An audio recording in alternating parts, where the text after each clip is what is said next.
Prabowo dinilai sosok paling konkret dalam membela Palestina. Bagaimana dengan Anies dan Ganjar?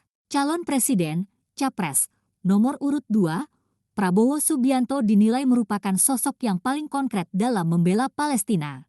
Hal tersebut disampaikan oleh juru bicara Tim Kampanye Nasional, TKN, Prabowo Gibran yang juga Wakil Ketua Umum Partai Gelora, Fachri Hamzah.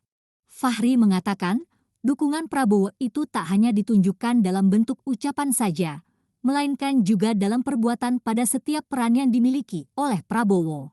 Di saat yang lain hanya bisa bicara dalam membela Palestina, Prabowo justru sudah melakukan langkah-langkah nyata. Baik dalam posisi sebagai Menteri Pertahanan, sebagai calon presiden, maupun sebagai diri pribadi keberpihakan dan dukungan kepada Palestina sudah ditunjukkan dalam bentuk perbuatan, ungkap Fachri Hamzah kepada wartawan, Sabtu, 13 Januari 2024. Bahkan, Fachri menyebut dari ketiga capres, hanya Prabowo yang tahu cara membela Palestina dengan menggunakan kekuatan negara yang besar seperti Indonesia. Kita memerlukan wibawa Prabowo dan bangsa Indonesia yang besar ini untuk memperjuangkan Palestina merdeka dan membayar lunas hutang kita sebagaimana yang dikatakan oleh Bung Karno dulu, ungkap Fachri. Menjabat sebagai Menteri Pertahanan, Menhan, disebutkan Fachri bahwa Prabowo mempunyai sederet kebijakan soal Palestina yang sudah dilakukan.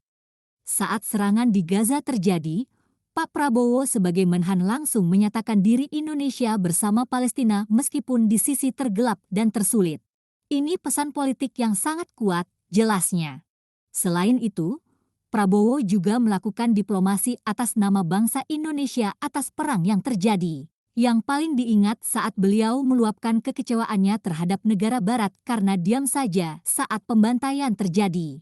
Saat pemboman terhadap rumah sakit terjadi, dan saat anak-anak dibantai, cerita Fachri.